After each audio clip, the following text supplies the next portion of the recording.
பாருங்க, இங்க பாருங்க. இந்த வீடியோ பார்த்துட்டு இருக்கக்கூடிய உங்களுக்கு கல்யாணம் ஆயிடுச்சு அப்படின்னா ஒரு நோட் எடுங்க, உங்க ராசி கட்டம் வரைங்க. உங்களோட ராசி எந்த ராசி? இப்ப இந்த வீடியோ கொடுத்ததுக்கான மெயின் காரணமே என்னன்னு கேட்டீங்கன்னா, இது வரைக்கும் கல்யாணம் ஆகாதவங்க யாராவது பார்த்துட்டு இருக்கீங்க அப்படின்னா நீங்க ரொம்ப ரொம்ப கொடுத்து வச்சவங்க. சரிங்களா? நீங்க ரொம்ப ரொம்ப கொடுத்து வச்சவங்க. ஏன் என்ன காரணம் அப்படின்னா, உங்களுக்கு இது தெரிஞ்சிச்சா இனி நீங்க உஷாரா அதுக்கு தகுந்த மாதிரி நல்ல மனைவி நல்ல கணவனா தேர்ந்தெடுப்பீங்க. தேவையில்லாம பிரச்சனைகள் உருவாகி கருத்து வேறுபாடு வந்து பிரிஞ்சு போறதுக்கான காரணம் உருவாகிறதுக்கும், ஒருத்தருக்கு ஒருத்தர் பிடிக்காம, எப்படிங்க கல்யாணம் ஆகி குழந்தையெல்லாம் பிறந்ததுக்கு அப்புறம் ஒருத்தர் பிடிக்காம வேற ஒருத்தர் கூட தொடர்பு ஏற்பட்டு அந்த கள்ளக்காதல் இல்லீகல் கான்டாக்ட்னு சொல்றாங்க இல்லைங்களா, அது மாதிரி உருவாகிறதுக்கான காரணம் என்ன அப்படின்னும் இதெல்லாம் இந்த வீடியோல நம்ம பார்க்க போறோம். பொண்ணோட ராசி இது, பொண்ணோட நட்சத்திரம் இது, மாப்பிள்ளையோட ராசி இது, மாப்பிள்ளையோட நட்சத்திரம் இது அப்படின்னு சொல்லி பாக்குறோம் இல்லைங்களா. அதுல பார்க்கும்போது பொண்ணோட ராசிக்கு பையனோட ராசி எந்த அளவுக்கு சப்போர்ட் பண்ணுது, பொண்ணோட நட்சத்திரத்துக்கு பையனோட நட்சத்திரம் எந்த அளவுக்கு சப்போர்ட் பண்ணுது அப்படின்னு சொல்லி பொருத்தம் பாக்குறோம் இல்லைங்களா. அந்த 10 பொருத்தம் வீடியோ பார்த்துட்டு இருக்கிறது ஆணா இருந்தா உங்க மனைவியோட ராசி எத்தனாவது ராசின்னு பாருங்க. உங்க ராசியில இருந்து இந்த 10 பொருத்தம் பாக்குறதுல நம்ம எந்த அளவுக்கு கவனம் செலுத்துறோமோ அதே மாதிரி இந்தந்த ராசிகளுக்கு இந்தந்த ராசி ஆகாதுங்கிறதுல நிறைய பேர் அதை கவனமே செலுத்துறதே இல்லை.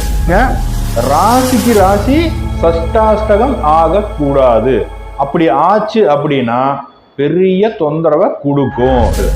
இதுவே அவயோகம் சம்பந்தப்பட்ட நட்சத்திரத்துல தான் மனைவியோ கணவனோ வந்திருக்காங்க அப்படின்னா உங்க வாழ்க்கை இவ்வளவு பிரச்சனைக்கான காரணம் அதுதான். சரிங்களா? சரி, இந்த மாதிரி வந்திருக்கீங்க, இதுல இருந்து நான் என்ன பண்றது அப்படின்னு ஒரு கேள்வி வரும்ல, மாட்டிக்கிட்டவங்களுக்கு அந்த தோணும்ல. அப்ப அந்த நட்சத்திரத்துக்கு பார்க்கும்போது எவ்வளவு கஷ்டமா இருக்குங்க. ஒரு திருமண வாழ்க்கை அப்படிங்கிற அந்த பந்தத்துக்குள்ள வந்து நல்லபடியா வாழ்ந்து அந்த குழந்தைகளை பெரிய ஆளாக்கி அவங்களுக்கு கல்யாணம் பண்ணி கொடுத்து பேரம்பேத்தி எல்லாம் எடுத்து பாக்குற அந்த வாழ்க்கை எப்படி இருக்கும்? இந்த மாதிரி பிரிஞ்சு அவங்கவுங்க இஷ்டத்துக்கு அவங்கவுங்க போயிட்டு வாழ்க்கையில படாபாடு கஷ்டப்பட்டா அது எப்படி இருக்கும் பாருங்க. எப்பவுமே சந்திரன் இருக்கக்கூடிய ராசிய 1 அப்படின்னு கணக்கு வச்சுதான் எண்ணணும். இப்போ இது உதாரணத்துக்கு தான் இங்க சொல்லியிருக்காங்க, மேசத்துல இருந்தா இப்படின்னு சொல்லிட்டு. சரிங்களா? இதே உங்களுக்கு சந்திரன் எங்க வேணா இருக்கலாம், எங்க வேணா இருக்கலாம். அப்படி எங்க இருந்தாலும் அந்த இடத்த 1 அப்படிங்கிற கணக்கு வச்சு அதுல இருந்து உங்க மனைவியோட, அதாவது ஆணா இருந்தா உங்க மனைவியோட, பெண்ணா இருந்தா உங்க கணவனோட ராசி உங்க ராசிக்கு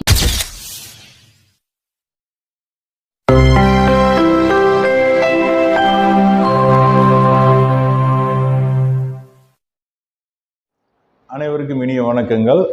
நமது மனித நாடி அஸ்ட்ராலஜி யூடியூப் சேனல் வாயிலாக இந்த வீடியோவை பார்த்து கொண்டு இருக்கக்கூடிய அனைத்து நண்பர்களுக்குமே இனிய வணக்கங்களை தெரிவித்து மகிழ்கின்றேன். சரிங்க, இப்ப இந்த வீடியோல கணவன் மனைவி எந்த அளவுக்கு அன்பா பாசமா இருப்பாங்க அப்படிங்கிறதும், இன்னொன்னு கல்யாணம் பண்ணும்போது நம்ம 10 பொருத்தம் பாக்குறோம் இல்லைங்களா, நட்சத்திர பொருத்தம். பொண்ணோட ராசி இது, பொண்ணோட நட்சத்திரம் இது, மாப்பிள்ளையோட ராசி இது, மாப்பிள்ளையோட நட்சத்திரம் இது அப்படின்னு சொல்லி பாக்குறோம் இல்லைங்களா. அதுல பார்க்கும்போது பொண்ணோட ராசிக்கு பையனோட ராசி எந்த அளவுக்கு சப்போர்ட் பண்ணுது, பொண்ணோட நட்சத்திரத்துக்கு பையனோட நட்சத்திரம் எந்த அளவுக்கு சப்போர்ட் பண்ணுது அப்படின்னு சொல்லி பொருத்தம் பாக்குறோம் இல்லைங்களா. அந்த 10 பொருத்தம், இந்த 10 பொருத்தம் பாக்குறதுல நம்ம எந்த அளவுக்கு கவனம் செலுத்துறோமோ அதே மாதிரி இந்தந்த ராசிகளுக்கு இந்தந்த ராசி ஆகாதுங்கிறதுல நிறைய பேர் அதை கவனமே செலுத்துறதே இல்லை. நிறைய கணவன் மனைவிக்குள்ள மிஸ் அண்டர்ஸ்டாண்டிங் வர்றதுக்கும், தேவையில்லாம பிரச்சனைகள் உருவாகி கருத்து வேறுபாடு வந்து பிரிஞ்சு போறதுக்கான காரணம் உருவாகிறதுக்கும், ஒருத்தருக்கு ஒருத்தர் பிடிக்காம, எப்படிங்க கல்யாணம் ஆகி குழந்தையெல்லாம் பிறந்ததுக்கு அப்புறம் ஒருத்தர் பிடிக்காம வேற ஒருத்தர் கூட தொடர்பு ஏற்பட்டு அந்த கள்ளக்காதல் இல்லீகல் கான்டாக்ட்னு சொல்றாங்க இல்லைங்களா, அது மாதிரி உருவாகிறதுக்கான காரணம் என்ன அப்படின்னும் இதெல்லாம் இந்த வீடியோல நம்ம பார்க்க போறோம். சரிங்களா? இப்ப உங்க ராசி எந்த ராசின்னு பாருங்க. இங்க பாருங்க, இந்த வீடியோ பார்த்துட்டு இருக்கக்கூடிய உங்களுக்கு கல்யாணம் ஆயிடுச்சு அப்படின்னா ஒரு நோட் எடுங்க, உங்க ராசி கட்டம் வரைங்க. உங்களோட ராசி எந்த ராசி? இப்போ ராசி வந்து நிறைய பேர் தெரியாதவங்களும் இருப்பீங்க. இங்க பாருங்க, இதான் ராசி கட்டம்.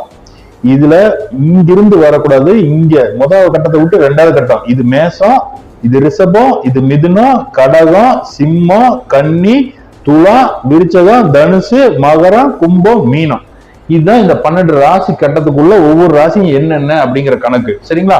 இப்ப உங்க இடத்துல சந்திரன் எங்க இருக்குன்னு பாருங்க. இந்த கட்டத்துக்குள்ள சந்திரன் சந்த் அப்படின்னு போட்டிருப்பாங்க. சரிங்களா? அது சந்திரன் நிக்கக்கூடிய ராசின்னு அர்த்தம். அப்புறம் உங்களோட நட்சத்திரமே எழுதியிருப்பாங்க. என்ன நட்சத்திரம்? நீங்க கோயிலுக்கு போனா அவங்க இப்ப உதாரணத்துக்கு மேசராசி அஸ்வினி நட்சத்திரம், மேசராசி பரண நட்சத்திரம், மேசராசி கிருத்திகை நட்சத்திரம் அப்படின்னு சொல்லுவாங்க இல்லைங்களா? அந்த மாதிரி நீங்க என்ன ராசி என்ன நட்சத்திரம் அப்படிங்கறத தெரிஞ்சுக்கங்க. இதுல உங்க மனைவி, இப்ப நீங்க வீட பார்த்துட்டு இருக்கிறது ஆணா இருந்தா உங்க மனைவியோட ராசி எத்தனாவது ராசின்னு பாருங்க. உங்க ராசியில இருந்து 6 8 வரக்கூடாது. முக்கியமானது 6 8 வரக்கூடாது. சரிங்களா? அதாவதுங்க ராசிக்கு ராசி சஷ்டாஷ்டகம் ஆகக்கூடாது. அப்படி ஆச்சு அப்படின்னா பெரிய தொந்தரவை கொடுக்கும். இப்ப உதாரணத்துக்கு பாருங்க, இப்ப மேசத்துல சந்திரன், சரிங்களா? மேசத்துல சந்திரன் இருக்கு. அது அஸ்வினில இருக்கலாம், பரணியில இருக்கலாம், கிருத்திகையில இருக்கலாம், எதுல வேணா இருக்கலாம். சரிங்களா? சரி, இப்ப இந்த ராசிக்கு பாருங்க 1 2 3 4 5 6. 6ங்கிறது கன்னி. சரிங்களா? 6ங்கிறது கன்னி. அப்ப 8ங்கிறது விருச்சகம். அப்ப பாருங்க எப்பவுமே சந்திரன் இருக்கக்கூடிய ராசிய 1 அப்படின்னு கணக்கு வச்சுதான் எண்ணணும். இப்ப இது உதாரணத்துக்கு தான் இங்க சொல்லியிருக்காங்க மேசத்துல இருந்தா இப்படின்னு சொல்லிட்டு. சரிங்களா? இதை உங்களுக்கு சந்திரன் எங்க வேணா இருக்கலாம், எங்க வேணா இருக்கலாம். அப்படி எங்க இருந்தாலும் அந்த இடத்த 1 அப்படிங்கிற கணக்கு வச்சு அதுல இருந்து உங்க மனைவியோட, அதாவது ஆணா இருந்தா உங்க மனைவியோட, பெண்ணா இருந்தா உங்க கணவனோட ராசி உங்க ராசிக்கு 6ஆவோ 8ஆவோ வந்துச்சுன்னு சொன்னா உங்க குடும்பத்துக்குள்ள பிரச்சனைங்கிறது உருவாதான் செய்யும். ஒண்ணு நீங்க தப்பு பண்ணுவீங்க, இல்ல உங்க லைஃப் பார்ட்னர் தப்பு பண்ணுவார். சரிங்களா? ஏன்னா ஒருத்தருக்கு ஒருத்தர் சரியா அண்டர்ஸ்டாண்டிங் அப்படிங்கிறது வராது. இதுதான் ரொம்ப ரொம்ப முக்கியமான ஒரு அமைப்பு. இந்த மாதிரி நீங்க இப்ப பார்த்துட்டு இருக்கிறது ஒரு பெண்ணை பெத்த பையனை பெத்த பெற்றோர்கள் கூட இந்த வீடியோ பார்த்துட்டு இருக்கலாம். சரிங்களா? அப்போ உங்க குழந்தைகளுக்கு நீங்க பொருத்தம் பாக்குறீங்க, ஜாதகம் வருது அப்படிங்கும்போது உங்க குழந்தையோட ராசி கையில கிடைச்ச வரனோட அவங்களோட ராசி பார்க்கும்போது 6 8 வந்தாலே தவிர்த்துருங்க. இதை கொண்டு போய் நீங்க ஜோசியர்கிட்ட கொண்டு போய் கொடுத்தீங்கன்னா நாங்க வாங்கிட்டு என்ன பண்ணுவோம், இது பார்த்துட்டு இது ஆகாதுங்க அப்படின்னு சொல்லுவோம். அதுக்கு ஒரு ஃபீஸ் ஒன்று கொடுத்துட்டு போவீங்க. அப்ப அந்த ஃபீஸை தவிர்த்துறதுக்கும் நல்ல ஒரு வரன் உங்களுக்கு அமையறதுக்குமான ஒரு ரீசன் தான் இது நான் சொல்றேன். இது பாருங்க, இது ரொம்ப ரொம்ப முக்கியங்க. இது வரைக்கும் ஆயிரக்கணக்கான ஜாதகம் பார்த்திருக்கோம். அதுல ஏகப்பட்ட பேர் பாத்தீங்கன்னா டிவோர்ஸ் டிவோர்ஸ் டிவோர்ஸ் டிவோர்ஸ் வர்றதுக்கு முக்கிய காரணமும் இதுதான். சரிங்களா? இந்த 6 8 வந்தாலே பிரிவினை அப்படிங்கிறது உறுதி. இது கல்யாணம் ஆயிட்டு உடனே நடக்கலாம், ஒரு குழந்தை பிறந்ததுக்கு அப்புறம் நடக்கலாம், இல்ல 2 குழந்தை பிறந்ததுக்கு அப்புறம் நடக்கலாம். ஆனா பிரிவினை அப்படிங்கிறது வரும். ஆனா இப்படி இந்த அமைப்புல வாழ்றதுல 100ல ஒருத்தவங்க 1000ல ஒருத்தவங்க தான் இருப்பாங்க. விட்டு கொடுத்து வேற வழியே இல்லைன்னு சொல்லிட்டு, எப்படிங்க வேற வழியே இல்லைன்னு சொல்லிட்டு இவங்க கூட வாழ்ந்தே தொலைக்கலாம் அப்படின்னு சொல்லி இருக்கிறவங்க பெண்களும் இருக்காங்க. இவங்களோட வாழ்ந்தே தொலைக்கலாம் அப்படின்னு சொல்லி இருக்கக்கூடிய ஆண்களும் இருக்காங்க. சரிங்களா? இப்ப இது ஒரு அமைப்பு. இதுல இன்னொரு உதாரணம் பார்ப்போம். இப்ப உதாரணத்துக்கு இந்த இடத்துல சந்திரன் இருந்த மாதிரி இப்ப பாத்தீங்கன்னா இன்னொரு இடம் போடலாம். இப்ப எதுன்னு கேட்டீங்கன்னா இங்க பாருங்க, இந்த மிதுனத்துல சந்திரன் வச்சுக்கோங்க. மிதுனத்துல சந்திரன், மிதுனத்துல சந்திரன் தெரியுதுங்களா? அப்ப இதுல இருந்து எண்ணும்போது இங்க 6 வரும், இங்க 8 வரும். அதாவது விருச்சிகம் 6 வரும், மகரம் 8 வரும். அப்ப பாருங்க, இந்த மாதிரி அமைப்புல இருந்தது அப்படின்னாலும் ஆகாது. அதாவது இது உதாரணத்துக்கு நான் போட்டு காட்டுறேன், நீங்களே ஒரு ராசி கட்டத்தை போட்டு பார்த்து நீங்க பாத்தீங்கன்னா உங்களுக்கு தெரிஞ்சிடும். சரிங்களா? அதுக்கப்புறம் இன்னொன்னு என்னன்னு கேட்டீங்கன்னா, நம்ம மனசு சம்பந்தப்பட்டது அப்படிங்கிறது ராசி சம்பந்தப்பட்டது. சரிங்களா? அதுக்கப்புறம் நம்மளோட புத்தி சம்பந்தப்பட்டது அப்படிங்கிறது ஒண்ணு இருக்கு, அதை லக்னம்னு சொல்றது. இப்ப பாருங்க, இது ரொம்ப முக்கியமானது என்னன்னு கேட்டீங்கன்னா, லக்னம் ஒண்ணு ராசி ஒண்ணுதான். இப்ப நம்ம ராசிக்கு பார்த்துட்டோம் சந்திரன் சொல்லிட்டு, இதே மெத்தட் தான் லக்னம். இப்படி கோடு போட்டு இப்படி லான் போட்டிருப்பாங்க. அந்த லக்னத்துக்கு இந்த அவங்களோட லக்னம் 6 8 வந்துச்சு அப்படின்னாலும் 2 பேரோட கருத்து மாற்று கருத்தா இருக்கும். அதாவது நீங்க ஒண்ணு சொல்லுவீங்க, ஏங்க இந்த மாதிரி நம்ம கிளம்பி வெளியே போயிட்டு வரலாம் அப்படின்னு சொல்லிட்டு நீங்க கூப்பிடுவீங்க அவங்க புருஷனை. உங்க புருஷன் அதெல்லாம் முடியாதும்பாங்க. இதை நீங்க சொல்லுவீங்க, அடியே இங்க போயிட்டு வரலாம்னு சொல்லிட்டு உங்க பொண்டாட்டி அதெல்லாம் முடியாதுன்னு சொல்லிட்டு முரண் பிடிப்பாங்க. அதாவது உங்களோட கருத்துக்களுக்கு அவங்களுக்கு மாற்று கருத்தா சொல்றதுக்கான வாய்ப்பு அதுதான் கொடுக்கும். சரிங்களா? இந்த லக்னத்துக்கு லக்னமும் தொந்தரவு கொடுக்குற மாதிரி வரக்கூடாது, சஷ்டாஷ்டகமா வரக்கூடாது, ராசிக்கு ராசியும் சஷ்டாஷ்டகமா வரக்கூடாது. சரிங்களா? சரி, இப்ப இதெல்லாம் பார்த்தாச்சு. இதுக்கப்புறம் இன்னொரு முக்கியமான ஒண்ணு இருக்குது. அதுதான் என்னன்னு கேட்டீங்கன்னா, ஒவ்வொரு ஜாதகத்திலையும் ஒவ்வொருத்தவங்களோட ஜாதகத்திலையும் நல்லது பண்ணக்கூடிய கிரகம், கெடுதல் பண்ணக்கூடிய கிரகம்னு சொல்லிட்டு ஒண்ணு இருக்கும்.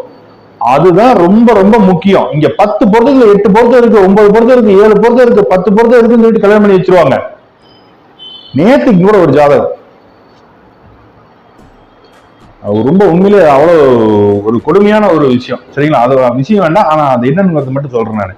இங்க பாருங்க, கல்யாணம் ஆயிட்டு 2 குழந்தை பிறந்ததுக்கு அப்புறம் அதுவும் பெண் குழந்தைங்க. சரிங்களா? பிறந்ததுக்கு அப்புறம் 2 பேருக்குள்ள பிரிவினைன்னு சொல்லி ஒண்ணு டிவோர்ஸ்காண்டி அப்ளை பண்றாங்க. இந்த மாதிரி பொண்டாட்டி வந்து டிவோர்ஸ் சொல்லிட்டு ரொம்ப பிரியாதம் பண்றாளுங்க, நான் வேண்டாம்னு சொல்றேன், டிவோர்ஸ் கிடைச்சிருமா கிடைக்காதா, நாங்க சேருவோமா சேர மாட்டோமான்னு பாக்குறாங்க. சரிங்களா? சென்னையில இருந்து எப்படி இருக்கும் பார்க்கும்போது எவ்வளவு கஷ்டமா இருக்குங்க. ஒரு திருமண வாழ்க்கை அப்படிங்கிற அந்த பந்தத்துக்குள்ள வந்து நல்லபடியா வாழ்ந்து அந்த குழந்தைகளை பெரியாளாக்கி அவங்களுக்கு கல்யாணம் பண்ணி கொடுத்து பேரம்பேத்தி எல்லாம் எடுத்து பாக்குற அந்த வாழ்க்கை எப்படி இருக்கும்? இந்த மாதிரி பிரிஞ்சு அவங்கவுங்க இஷ்டத்துக்கு அவங்கவுங்க போயிட்டு வாழ்க்கையில படாபாடு கஷ்டப்பட்டா அது எப்படி இருக்கும்? அதெல்லாம் உண்மையில ரொம்ப கொடுமையானது. இதுக்கெல்லாம் என்ன காரணம்னு கேட்டீங்கன்னா, அவங்கவுங்க ஜாதகத்துல நல்லது பண்றது அப்படிங்கறது ஒருத்தவங்க இருப்பாங்க, அதைத்தான் யோகின்னு சொல்லுவாங்க. இன்னொருத்தவங்க என்னன்னு கேட்டீங்கன்னா அவயோகின்னு சொல்லுவாங்க. அப்ப இங்க பாருங்க, யோகியோட நட்சத்திரத்துல இருக்கக்கூடிய மனைவியோ கணவனோ, அதாவது உங்களோட யோகி நட்சத்திரத்துக்குரிய கணவனோ மனைவியோ உங்க லைஃப் பார்ட்னரா வந்துட்டா வாழ்க்கை சூப்பரா இருக்கும். சரிங்களா? எவ்வளவு பிரச்சனைனாலும் சமாளிச்சு வந்துருவீங்க. இதே அவயோகியோட நட்சத்திரத்துல இருக்கக்கூடிய கணவனோ மனைவியோ வந்துட்டா உங்க வாழ்க்கை சுத்தமா முடிஞ்சிச்சு. கேக்குறக்கே ஒரு மாதிரி இருக்குங்களா நினைச்சு பார்க்கும் போது? இப்ப நீங்க நிறைய பேர் வந்து வாழ்க்கையில வந்து பிரச்சனையா இருக்கீங்க, கஷ்டப்பட்டு இருக்கீங்க அப்படின்னா உங்களோட ஜாதகத்துல யார் நல்லது பண்ணுவாங்க, யார் கெடுதல் பண்ணுவாங்கங்கறத மட்டும் தெரிஞ்சுக்குங்க. உங்களோட நீங்க பிறந்தப்ப ஒரு யோகம் இருந்திருக்கும், அந்த யோகத்துலதான் யோகி யாரு அவயோகி யாருங்கிறது முடிவாகும். சரிங்களா? யோகியோட திசை நடக்கக்கூடிய காலகட்டம் நல்லா சூப்பரா இருக்கும், அவயோகியோட திசை நடக்கக்கூடிய காலகட்டம் ரொம்ப சிரமமா இருக்கும். இப்ப பாருங்க, உதாரணத்துக்கு இந்த விஜய் எடுத்துக்கலாம். விஜய்க்கு வந்து நல்லது பண்ணக்கூடிய கிரகமே யாருன்னு கேட்டீங்கன்னா யோகி வந்து சுக்கிரன். ஆனா அவரோட பாதகாதிபதியும் சுக்கிரன் தான். அந்த பாதகாதிபதியோட வேலையும் செய்வாரு, யோகியோட வேலையும் செய்வாரு. சரிங்களா? அப்ப இவ்வளவு பிரச்சனை கொடுத்தாலும் அவரை காப்பாத்தி விட்டு நல்லபடியா கொண்டு வந்துருவாங்க. புரியுதுங்களா? அந்த யோகியா இருக்கிறதுனால. அப்ப இது கணவன் மனைவிக்குள்ள யோகி நட்சத்திரத்துக்கு சம்பந்தப்பட்ட மனைவி கிடைச்சா அந்த கணவன் கொடுத்து வச்சவன், யோகி சம்பந்தப்பட்ட கணவன் கிடைச்சா அந்த பெண் ரொம்ப கொடுத்து வச்சவ. சரிங்களா? இப்ப உங்களோட ஜாதகத்துல இந்த மாதிரி ஒரு அமைப்பு, யோகி சம்பந்தப்பட்ட நட்சத்திரத்துல இருக்கிறவங்க தான் உங்களுக்கு வாழ்க்கை துணையா வந்திருக்காங்க அப்படின்னா நீங்க ரொம்பவுமே கொடுத்து வச்ச மனிதர். இதுவே அவயோகம் சம்பந்தப்பட்ட நட்சத்திரத்துல தான் மனைவியோ கணவனோ வந்திருக்காங்க அப்படின்னா உங்க வாழ்க்கை இவ்வளவு பிரச்சனைக்கான காரணம் அதுதான். சரிங்களா? சரி, இந்த மாதிரி வந்துருச்சுங்க, இதுல இருந்து நான் என்ன பண்றது அப்படின்னு ஒரு கேள்வி வரும்ல, மாட்டிக்கிட்டவங்களுக்கு அந்த தோணும்ல. அப்ப அந்த நட்சத்திரத்துக்கு சாந்தப்படுத்துறதுக்குன்னு சொல்லிட்டு அந்த நட்சத்திரம் எந்த நட்சத்திரமோ அந்த நட்சத்திரத்துக்கு 9வது ராசியில் இருக்கக்கூடிய நட்சத்திரங்களோ அதோட கிரகமோ இல்ல அந்த இடத்துல யாராவது உட்கார்ந்து இருக்காங்களான்னு பார்த்து அதுல யாரு ஸ்ட்ராங்கா இருக்காங்கன்னு தெரிஞ்சு அவங்களோட வழிபாடுகள் பண்ணும்போது இதோட பாதிப்பு குறையும். சரிங்களா? இப்ப இந்த வீடியோ பார்த்துட்டு இருக்கிறதுக்கு இப்ப இந்த வீடியோ கொடுத்ததுக்கான மெயின் காரணமே என்னன்னு கேட்டீங்கன்னா, இது வரைக்கும் கல்யாணம் ஆகாதவங்க யாராவது பார்த்துட்டு இருக்கீங்க அப்படின்னா நீங்க ரொம்ப ரொம்ப கொடுத்து வச்சவங்க. சரிங்களா? நீங்க ரொம்ப ரொம்ப கொடுத்து வச்சவங்க. ஏன் என்ன காரணம் அப்படின்னா உங்களுக்கு இது தெரிஞ்சிருச்சா, இனி நீங்க உஷாரா அதுக்கு தகுந்த மாதிரி நல்ல மனைவி நல்ல கணவனா தேர்ந்தெடுப்பீங்க. சப்போஸ் லவ் பண்ணிட்டு இருக்கீங்க, எப்படி வர்றாங்கல்ல நிறைய பேர் ஜாதகம் கேட்கறதுக்கு லவ்வர்ஸ் நிறைய பேர் வர்றாங்கல்லங்க, போன்லயே கேட்கறாங்கல்லங்க, அந்த மாதிரி அவங்களுக்கு இது மாதிரி நிறைய சொல்லிருக்காங்க. பாருங்க, இதெல்லாம் வந்து ரொம்ப தொந்தரவு கொடுக்கக்கூடிய ஒரு அமைப்பு, இதை முடிஞ்ச வரையும் அவாய்ட் பண்ணிடுங்க, நீங்க தப்பிச்சுக்கலாம் அப்படின்னு சொல்லி காப்பாத்தையும் விட்டுருக்கோம். சரிங்களா? அப்ப நீங்களும் தெரிஞ்சுப்பீங்க அந்த பொண்ணோட ராசி என்ன, பயனோட ராசி என்ன அப்படின்னு தெரிஞ்சுக்கும் போது இந்த மாதிரி இருந்தா ஏன் நமக்குள்ள மிஸ் அண்டர்ஸ்டாண்டிங் வந்துட்டே இருக்கு, இதுதான் காரணமா, லவ் பண்ணும்போது இவ்வளவு பிரச்சனையா இருக்குதுன்னா அப்ப கல்யாணத்துக்கு அப்புறம் எவ்வளவு பிரச்சனையா இருக்கும் அப்படிங்கறது முன்னாடியே தெரிஞ்சு அதுக்கு அந்த மாதிரி உஷாரா ஆகிக்கலாம். இங்க பாருங்க, இந்த காலத்துல காதல் அப்படிங்கறது ரொம்ப சாதாரண ஆகி போச்சு. ஒருத்தர் கூட சேர்ந்து பழகிறது, சுத்துறது, இது பண்றது அப்படிங்கிறது அது ஒரு ஜாலியாவே வந்துருச்சு. சரிங்களா? இந்த காலத்துல அதெல்லாம் ரொம்ப கேஷுவலா ஆயிப்போச்சுன்னு வச்சுக்கோங்களேன். சரி, இப்படிப்பட்ட சூழ்நிலையில இருக்கக்கூடிய இளைஞர்களுக்கு இந்த வீடியோ ரொம்ப ரொம்ப முக்கியமா ஒரு என்ன சொல்றீங்க, கடவுள் கொடுத்த ஒரு வரம் அப்படின்னே சொல்லலாம். சரிங்களா? அப்ப உங்களோட ராசிக்கு உங்க காதலனோட ராசி, உங்க காதலியோட ராசி 6-8 வருது அப்படின்னாலும், உங்களோட லக்னத்துக்கு அவங்களோட லக்னம் 6-8 வருது அப்படின்னாலும், அப்ப மைண்டும் மனசும் எந்த அளவுக்கு டிஸ்டர்ப் ஆகும் அப்படிங்கறத தெரிஞ்சுக்கங்க. சரிங்களா? சரி, இதே மாதிரிதான் இன்னும் நிறைய விஷயங்கள் அடுத்தடுத்து ஜாதகத்துக்குள்ள நிறைய ஒளிஞ்சிட்டு இருக்கு. இப்ப சார் இந்த மாதிரி அமைப்பெல்லாம் எங்களுக்கு கிடையவே கிடையாது, ஆனாலும் எங்களுக்குள்ள ஒரு பிரிவினை வந்துச்சு, இதுக்கு என்ன காரணம் அப்படின்னு கேட்கறவங்களும் இருப்பீங்கல்ல. அவங்களுக்கு என்னன்னு கேட்டீங்கன்னா, பாருங்க, உங்களுக்கு நடந்துட்டு இருக்கக்கூடிய திசை என்ன கிரகமா வேணா இருக்கலாம், நவ கிரகங்கள்ல யாரா வேணா இருக்கலாம், அந்த திசை எந்த ராசியில எந்த வீட்டுல உட்கார்ந்து அந்த கிரகம் திசை நடந்ததுன்னு பாருங்க. அதே மாதிரி உங்க மனைவிக்கு அவங்களுக்கு இப்போ ஒரு திசை நடக்கும் இல்லைங்களா, அது எந்த ராசியில எந்த கிரகம் நடந்ததுன்னு பாருங்க. அந்த திசைக்கு இந்த திசை 6-8 இருந்துச்சுன்னு சொன்னாலும், அது 6-8ங்கிறத சஷ்டாஷ்டகம் சொல்றது. சரிங்களா? அப்படி அமைஞ்சு இருக்குதுன்னு சொன்னா உங்களுக்குள்ள என்ன சொல்றீங்க, மிஸ் அண்டர்ஸ்டாண்டிங் வந்துட்டு தான் இருக்கும். இது உங்க வீடு என் வீடுன்னு இல்ல, எல்லார் வீட்லயும் நடக்கிறதா. இப்படி நடந்துச்சுன்னு சொன்னா விட்டு கொடுத்து போயிட்டோம்னா எந்த பிரச்சனையும் கிடையாது. இல்லடி முடியாது, அப்படிதான் இருக்கணும், இப்படிதான் இருக்கணும் நீங்க அப்படின்னு சொல்லி மல்லு கட்டிட்டு இருந்தோம்னு வச்சுங்களேன், போடா அப்படின்ட்டு அவளும் போயிடுவா, போடின்ட்டு இவனும் போயிடுவான். இந்த மாதிரி சூழ்நிலை எல்லாம் கொடுக்கக்கூடியதான் அந்த சஷ்டாஷ்டகம். அப்ப பொருத்தம் பாக்குறது அப்படிங்கிறது எந்த அளவுக்கு கேர்ஃபுல்லா பார்க்கணுங்கிறது பாருங்க. இங்க பாருங்க, 10 பொருத்தம், 8 பொருத்தம், 9 பொருத்தம், 7 பொருத்தம், 6 பொருத்தம் சொல்லிட்டு பார்த்துட்டு நல்லா வாழ்ந்தவங்களும் இருக்காங்க. பிரிவதற்கான காரணங்கள்ல இது ஒரு முக்கியமான காரணம். சரிங்களா? இதே மாதிரி அடுத்தடுத்த வீடியோக்கள்ல இதை விட இன்னும் வேற வேற வித்தியாசமான அதிர்ஷ்டம் கிடைக்கக்கூடிய, லக்கு கிடைக்கக்கூடிய, ஒரு கஷ்டம் தீரக்கூடிய இதெல்லாம் திசை எப்ப வரும், நமக்கு லைஃப்ல இருக்குதா இல்லையா, பிறந்தாச்சு சாகிற வரைக்கும் பயணிக்கிறோம், சாகிற நாள் எப்பன்னு தெரியாது, இந்த பயணம் பண்ணக்கூடிய தூரத்துல நல்ல காலங்கிறது நமக்கு வருமா வராதா, இப்படியே கஷ்டம் பட்டுட்டே இருப்போமா இருக்க மாட்டோமா அப்படிங்கிற விஷயமெல்லாம் அடுத்தடுத்த வீடியோல தெரிஞ்சுக்கலாம். இது வரைக்கும் இந்த வீடியோ பார்த்துட்டு இருக்கக்கூடிய அனைத்து நேயர்களுக்குமே என்னுடைய இனிய அன்பான வணக்கங்களை தெரிவித்து மகிழ்கின்றேன். அனைவருக்கும் வாழ்த்துக்கள், வாழ்க வளமுடன். இந்த வீடியோ பார்த்துட்டு இருக்கக்கூடியவங்களுக்கு மேல இன்னொரு விஷயம் என்னன்னு கேட்டீங்கன்னா, பாருங்க, இந்த வீடியோ உங்களுக்கு பிடிச்சிருந்தது அப்படின்னா உங்க நண்பர்களுக்கு எல்லாத்துக்கும் அனுப்பி விடுங்க, எல்லா குழுவுக்குமே அனுப்பி விடுங்க, அவங்களும் பார்க்கட்டும், அவங்களும் தெரிஞ்சுக்கிட்டோம். உங்களால முடிஞ்சு யாராவது ஒருத்தங்க நல்லபடியா வந்துட்டாங்க அப்படின்னால அந்த நன்மை உங்களுக்கு தானே சேரும். இதை சொன்ன எனக்கும் சேரும், இதை காமிச்சு கொடுத்த உங்களுக்கும் சேரும். சரிங்களா? எல்லாருமே நல்லா இருக்கலாம். அனைவருக்கும் வாழ்த்துக்கள், வாழ்க வளமுடன்.